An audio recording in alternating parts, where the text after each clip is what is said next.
Picture यांचा सत्कार या गावचे माजी सरपंच हौशीराम पोरे या ठिकाणी करीत आहेत। त्यांनी भाऊ त्यांचा स्वीकार करायचे। या गावचे माजी सरपंच हौशीराम पोरे भाऊंचा सत्कार या ठिकाणी करीत आहेत।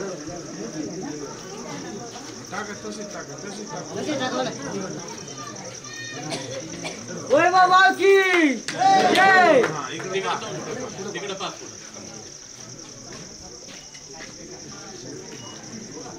राम राम राम राम मंडळी।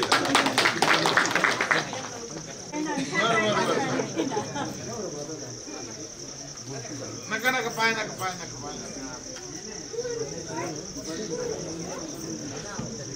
नका सोबत प्रेम ठेवून नेहमीच भाऊंचं या ठिकाणी आपल्या गावाचे अतिशय मोठं प्रेम आहे।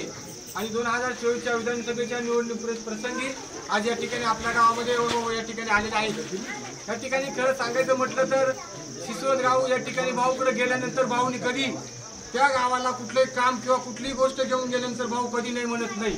आणि अतिशय एक प्रेम भाऊंचं या गावावरती मोठं आहे। आणि म्हणून आज या ठिकाणी भाऊ आपल्याकडे मतं मागण्यासाठी कामाच्या उद्देशासाठी या ठिकाणी आलेले आहेत। आणि भाऊंची निशाणी आहे ही रिक्षा, 6 नंबरची रिक्षा। 6 नंबरच्या चिन्हासमोरील बटन, रिक्षा समोरचं बटन दाबून भाऊंना प्रचंड मताने विजय करा असं या ठिकाणी बोलतो। अकोले विधानसभा मतदारसंघातील जी विधानसभेची निवडणूक लागली त्या विधानसभेच्या निवडणुकीच्या प्रचाराच्या निमित्ताने व्यासपीठावर उपस्थित असलेले सर्वच मान्यवर, थोडासा वेळ उशीर झालेला आहे। एका साहेबांना पाहण्यासाठी मला नाशिकला अर्जंटरित्या जाणं आहे, त्याच्यामुळे थोडंसं सभा देखील आवर्ती घेणार आहे, थोडक्यात मोजक्यातच बोलणार आहे। एकंदरीत परिस्थिती जर पाहिली तर या अकोले मतदारसंघातील शिसवत गावी आल्यानंतर मी पूर्वी देखील साहेबांच्या बरोबर या ठिकाणी यायचो। इथे येण्यासाठी पूर्वी रस्ता देखील नव्हता, ही परिस्थिती आपल्या सर्वांना माहिती आहे। नंतरच्या कालखंडात खडकीवरून रस्ता या ठिकाणी टाकला, रस्त्याच्यामुळे खऱ्या अर्थाने दळणवळण सुरुवात झाली। या गावात आल्यानंतर अशाच एका निवडणुकीमध्ये बसलेला असताना गावकऱ्यांनी या सभामंडपाची मागणी केली। आणि हा सभामंडप बसलेलं सभामंडप आहे, त्यावेळेस माझे ते काशीनाथ पोरे पाटील होते साहेबांची, बरोबर आहे। हा, तर त्यांनी त्या ठिकाणी ही मागणी केली आणि त्या मागणीच्या अनुषंगाने हा सभामंडप या ठिकाणी झालेला आपल्याला पाहायला मिळतो। ही समोरचं भिंत त्या एकीकडे हे काम चालू होतं, दुसरीकडे भिंत धक्क्याची मागणी केली, तो धक्क्याचं काम या ठिकाणी झालं। नंतर आपण पाहतो की इथून आंबीतला रस्ता जाईल का अशी मागच्या कालखंडामध्ये, माझ्याही कालखंडामध्ये मागणी केली। आणि 2014 ते 19च्या दरम्यान खऱ्या अर्थाने हा रस्ता जोडला गेला। त्याच्या माध्यमातून आज काही का होईना आंबीतपर्यंत गाड्यांची रहदारी सुरू झाली। आणि मला तुम्हाला विचारू इच्छितो का जवळपास 10 वर्ष झाले असतील या रस्त्याला।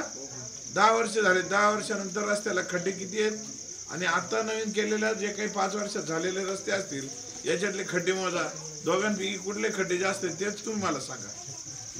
कारण एक आहे का ज्या पद्धतीची क्वालिटीची कामं व्हायनं गरजेचं आहे, कारण की हा सर्वसामान्य माणसांच्या खिशातला पैसा आहे आणि हा यथायोग्य या ठिकाणी खर्च झाला पाहिजे, ही खऱ्या अर्थाने त्यामागची भावना देखील आहे। आज आपण पाहत असाल तर या ठिकाणी येत असताना अंतू पाटील आपण सरपंच आपण उल्लेख केला का पाणी आलं। माझ्या माहितीप्रमाणे पाणी इथे येत असताना सर्वात प्रथम गरज होती त्या फॉरेस्टमधून आपल्या योजना या ठिकाणी आल्या, रस्ते आल्या, त्याच्यानंतर डिप्या त्या ठिकाणी आपल्याला बसणं गरजेचं होतं। त्या डिप्या देण्याचं खऱ्या अर्थाने काम झालं आणि डिप्या दिल्या म्हणून खऱ्या अर्थाने या ठिकाणी उपसा जलसिंचन योजनेचं पाणी आपल्या शेतीपर्यंत येऊ शकलं, ही खऱ्या अर्थाने सत्य परिस्थिती आपल्याला सर्वांना माहिती देखील असते। हे सर्व कामकाज होत असताना त्या मागची हेतू एवढाच होता की आपला गोरगरीब बांधव, कष्टकरी शेतकरी बांधव त्याच्या शेतामध्ये पाणी गेलं पाहिजे आणि पाण्यातून खऱ्या अर्थाने त्याच्या घरामध्ये एक पैसा समृद्धी ही त्या ठिकाणी आली पाहिजे, ही खऱ्या अर्थाने त्या मागची भावना देखील होती। आज आपण पाहत असाल का जे पाणी खऱ्या अर्थाने आलं आणि आपणही उल्लेख केला सरपंच की जवळपास 14-15 गाड्या या ठिकाणी आहेत की सातत्याने या ठिकाणी माल भरून बाहेर घेऊन जातात। ही कशाची पुण्य आहे? जर या ठिकाणी आपण फक्त 2 मिनिटं विचार करा की आपल्या या मुळा नदीचे बंधारे नसते, वरती धरणं नसती तर काय परिस्थिती असती, ही तुम्ही 2 मिनिटं विचार करून पहा। आपल्याला त्या ठिकाणी शून्याचा आकडा दिसत। जर हे पाणी नसतं तर काय झालं असतं, तर याच्यामध्ये एकच भाव होता की आपण काही करू शकत नव्हतो, ही परिस्थिती होती. परंतु त्यावेळेस आपण पाहतो साहेबांकडे आग्रह केला का ही मुळा बारमाही झाली पाहिजे, या उद्देशाने खऱ्या अर्थाने मुळा बांधणीचा खऱ्या अर्थाने कार्यक्रम घेतला. आणि हा कार्यक्रम घेतल्यानंतर आज आपण बघतो का प्रत्येक कुटुंबामध्ये स्वास्थ्य, त्याचबरोबर या ठिकाणी पैसा आल्यानंतर आपण म्हणतो मुलांचे शिक्षणाचं कार्य झालं असेल, मुलाबाळांचं लग्नाचं कार्य झालं असेल, नवे तर घराची एक चांगलं घर बांधायच्या दृष्टिकोनातून कार्यक्रम झाला असेल, किंवा गाड्या घोड्या आपण ज्याचा उल्लेख करतात त्या आल्या असतील. हे कशाचं प्रतीक आहे? हे पाण्यामुळे आलेलं समृद्धी, त्याचं प्रतीक खऱ्या अर्थाने या ठिकाणी सांगितलं गेलं पाहिजे. आज आपण या ठिकाणी पाहत असाल का एकंदरीत सर्व परिस्थितीतून पुढे जात असताना आपल्या सर्वांसमोरच्या पुढच्या कालावधीमधले काय प्रसंग आहे ज्याचा उल्लेख सोमनाथरावांनी केला आणि बाकी सरपंच आपणही केला. काय परिस्थिती का जी आमचे सचिन दादांनी सांगितली ते का काय आपल्याला या ठिकाणी पुढं एकंदरीत आमच्या या विधानसभा मतदारसंघामध्ये, आपल्या या विधानसभा मतदारसंघामध्ये 9 उमेदवार उभे आणि या 9 उमेदवारांपैकी कोणाला मत द्यायचं हे आपल्याला ठरवायचंय. आणि हे ठरवत असताना त्या मागची भावना देखील हीच आहे का जर एखाद्याला चुकीचं मत जर गेलं तर त्या ठिकाणी आपण बघतोय आपल्या आरक्षणाला धक्का येतोय, आपल्या पेसा कायद्याला धक्का येतो. याच पेसा कायद्यामुळे खऱ्या अर्थाने अंतू पाटील तुम्ही मला एक सांगा, या ठिकाणी तुमच्या ग्रामपंचायतीला पेसाचा पैसा येतोय का नाही? पेसा अंतर्गत पैसा येतोय. त्या पेसा अंतर्गत पैसा येणाऱ्याला हेच राज्याचे उपमुख्यमंत्री महोदय अजितदादा पवार साहेब यांनी या ठिकाणी सांगितलं पेसा कायदा हा काळा कायदा आहे आणि हा कायदा या ठिकाणी बदलला पाहिजे. मग तुम्हाला काय वाटतंय गावकऱ्यांना, बदलला पाहिजे का तो? जर या ठिकाणी बदलला गेला तर गावाचा येणारा पैसा आपण म्हणतोय की ज्या 17 संवर्ग अंतर्गत ज्या नोकऱ्या आपण या ठिकाणी देतो पेसा अंतर्गत, त्या पुढच्या भविष्यातील पिढ्यांच्या नोकऱ्या खऱ्या अर्थाने संपुष्टात येणार आहे. हे कोण सांगतोय? मी नाही सांगत, हे दस्तखुद्द कोण सांगतोय? अजितदादा पवार, घड्याळ चिन्हवाले. काय सर्वांना माहितीये, काकाकडून घेतलेलं घड्याळ आहे त्यांनी. त्याच्यामुळे हे घड्याळ चिन्हवाले काय सांगतात? पेसा कायदा आल्या, हा काळा कायदा आहे, हा काळा कायदा काढून टाकण्यात यावा. आता त्याचबरोबर या ठिकाणी दुसरे उमेदवार आहेत. दुसरे उमेदवार जे आहेत आपण म्हणतोय तालुक्यात सध्या 3च चर्चा आहे नावांची. खरं आहे का खोटं आहे? एक रिक्षा, दुसरं घड्याळ आणि तिसरं तुतारी. बरोबर आहे. आता ह्या तुतारीचे जे आहेत ते तुतारीचे निलेश लंके कशावर निवडून आले? खासदार नगरमध्ये विखेंना पाडलं ना. कशावर निवडून आले? तुतारीवर. आणि हा दुसरा आमदार जो आहे तो प्राजक्त तनपुरे, हा आपले जे काही प्रदेश अध्यक्ष आहेत कोण? जयंत पाटील तुतारीचे, त्यांचा हा भाचा आहे.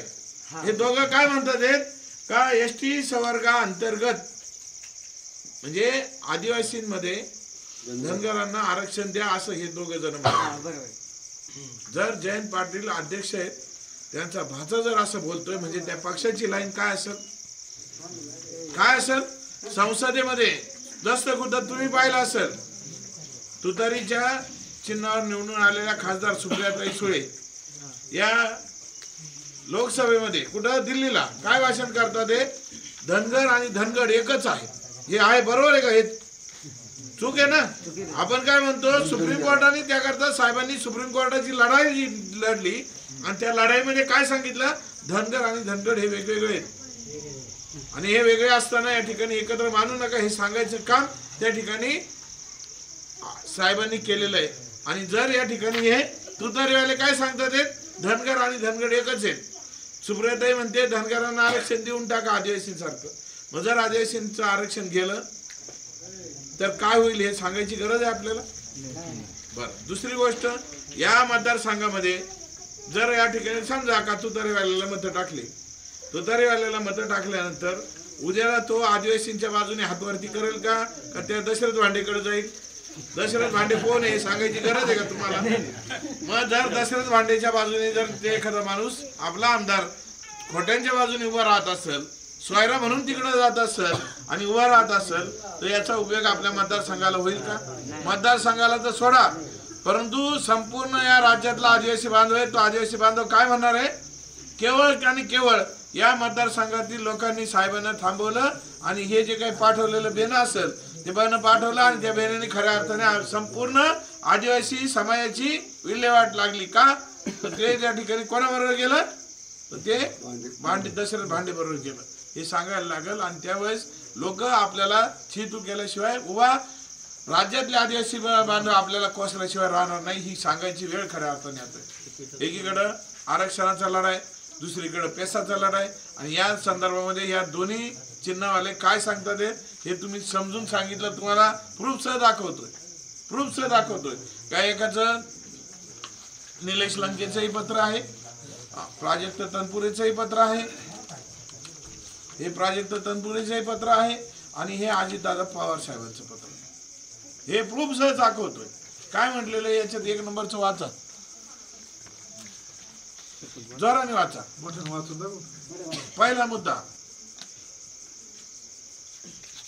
दिसतंय का?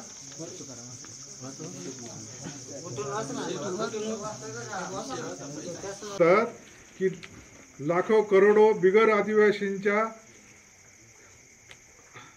भावी पिढ्या व रोजगार उद्ध्वस्त करणारा हा घटनाबाह्य काळा कायदा रद्द झाला पाहिजे. म्हणजे पेसा कायदा रद्द झाला पाहिजे असं त्यांचं म्हणणं आहे. आणि या पेसा कायद्यानं आपल्या समाजातील म्हणजे जिथे जिथे आदिवासी भाग आहे तिथं ती 17 पदं आहेत. तुमच्या आशा सेविकेपासून तलाठी असेल, ग्रामसेवक असेल, पोलीस असेल, ही पदं त्या स्थानिक लोकांतून भरायची आहेत असा हा कायदा आहे. मग तुम्हाला बरोबर पेसा कायदा काय सांगायची गरज नाही ना तुम्हाला. मग पेसा कायद्याचं रद्द करायचं पत्र कोण देतंय? अजित पवार. मग जर अजित पवार या ठिकाणी रद्द करा म्हणत असाल तरी तुम्ही त्या ठिकाणी तुतारी किंवा घड्याळ दाबणार आहे का? मग ज्यावेळेस आपण बघतो का यापूर्वी देखील आदिवासींच्या हिताचं रक्षण करण्याकामी 105 गोवारी मेले होते. परंतु गोवारी हे आदिवासी नाहीत. एखादं चंगराचंगरीमध्ये मृत्युमुखी पाडले त्याचं श्रद्धांजली साहेबांनी वाहिली. परंतु त्या ठिकाणी काय सांगितलं, मी मंत्रिपदाचा राजीनामा देईल परंतु माझ्या राजीनामा दिल्यानंतर गोवारी हे आदिवासी आहेत हे उल्लेख करू नका या पद्धतीचं सांगितलं.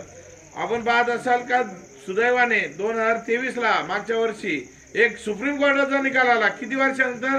जवळपास 23-24 वर्षानंतर. काय म्हटलंय ते सुप्रीम कोर्टाने म्हटलंय गोवारी हे आदिवासी नाहीत, त्यांना आदिवासी संबोधू नका. म्हणून कोण सांगतोय? सुप्रीम कोर्ट सांगतोय. मग जर या ठिकाणी आपण म्हणतोय की खऱ्या आदिवासींची बाजू घेऊन लढणारा फिचर साहेब त्याच्या पाठीशी तुम्हाला राहायचंय का इतरांच्या पाठीशी राहायचंय हा खऱ्या अर्थाने प्रश्न आपल्या सर्वांसमोर आहे. एखादं काम मागं पुढं होईल पण समाजाचं आरक्षण गेलं, पेसा कायदा ज्या ठिकाणी निघून गेला तर पुढच्या कालखंडामध्ये एखादा पूर्ण नुसतं या मतदारसंघात नव्हे तर या राज्यातला आदिवासी बांधव खऱ्या अर्थाने वेगळ्या दिशेने आणि हलाखीच्या दिशेने गेल्याशिवाय राहणार नाही हे सांगायकरता मी या ठिकाणी आलेलो आहे. आज या निमित्ताने इथे येत असताना आपण पाहत असाल सर्व गावकऱ्यांनी खऱ्या अर्थाने उत्साहाने आमचं स्वागत केलं. ते स्वागत करत असताना तुम्ही अतिशय आज कामाचे दिवस आहे आणि या कामाच्या दिवसातून देखील आपण वेळ काढून खऱ्या अर्थाने सर्व नागरिक या ठिकाणी उपस्थित राहिलात. मी मनापासून तुमच्या सर्वांचे आभार या ठिकाणी व्यक्त करतो. भविष्य काळातील या ठिकाणी जो पाण्याचा प्रश्न असतील, विकासाचे प्रश्न असतील, विजेचा प्रश्न असेल, आरोग्याचे प्रश्न असतील, हे सर्व मार्गी लावण्याकामी निश्चितपणाने पुढच्या कालखंडामध्ये प्रयत्न होतील, निश्चितपणाने काम होईल एवढंच आश्वासन आजच्या या निमित्ताने आपल्या सर्वांना देऊ इच्छितो. ज्या पद्धतीने या ठिकाणी आल्यानंतर हा शिसवत पासून तांबीचा रस्ता झाला, आता मला वाटतंय की मागचा रस्ता खराब झालेला आहे. कारण त्यावेळेस मी एकदा आलो होतो ती मोरी खाली ढसळलेली होती, बरोबर आहे ना, आणि ती मागच्या 5 वर्षाच्या पूर्वी गेलेली होती. त्याच्यानंतर मला वाटलं होतं की 5 वर्षात मोरी तर किंवा मी बसेल म्हणून तसं ती काही बरोबर झालेली नाही तिथं, बरोबर आहे ना ते उताराच्या तिथं. हा मग आता ज्यावेळेस मी म्हणतोय की मागाशी कोणतरी म्हटलं 2500 कोटी आले ते कोटी कुठे ते विचारून पाहतो तुम्ही सगळ्यांनी. त्याच्याकरता ठीक आहे टीका टिप्पणी करत नाही, पण भविष्य काळात या ठिकाणी एवढंच सांगतो का दिलेला शब्द पुरा करणारा म्हणून पिचड साहेब आपल्या सर्वांना माहिती आहे. आजही या ठिकाणी आजच्या निमित्ताने थोडस दवाखान्याची गडबड आहे म्हणून मी निघून जाणार होतो याच्यावरून 5 येऊन पेठेच्या वाडीवरून, पण सर म्हटले अंतुजवानी सरपंचांनी या ठिकाणी भरपूर लोक गोळा करून ठेवले, त्यांनी त्या ठिकाणी थांबवले. म्हणे 2 मिनिटं का होईना शिस्वतपर्यंत चला, लोकांना तुम्हाला भेटायचं आहे आणि भेटून तुम्ही वाटलंच तर निघून, माझ्या गावात नाही थांबले तरी चालत, मी वाटतं तेच म्हणे खडकीत मी माझं भेटून घेईल, पण कमीत कमी आज शिस्वतपर्यंत तुम्ही चला, शिस्वतच्या लोकांची भेट घ्या आणि नंतर तुम्ही गेले तरी चालत. या निमित्ताने पुन्हा एकदा आपल्या सर्वांना एवढंच या निमित्ताने सांगू इच्छितो व उद्याच्या 20 तारखेला रिक्षा या चिन्हावरती मी उभा आहे. माझ्या अनुक्रमांक नंबर 6 आहे. या 6 नंबरच्या अनुक्रमांकासमोर माझं नाव आहे, नावासमोर फोटो आहे, फोटो समोर रिक्षा आहे आणि रिक्षाच्या पुढं बटन आहे. ते निळं बटन दाबायचं आहे आणि मला मतदान करायचं. एवढं कळकळीचे आवाहन आपल्या सर्वांना करतो. आपण सर्वजण या ठिकाणी उपस्थित झालात त्याबद्दल पुन्हा एकदा आपल्या सर्वांचे या ठिकाणी मनापासून आभार व्यक्त करतो. याच ठिकाणी थांबतो. जय हिंद, जय महाराष्ट्र.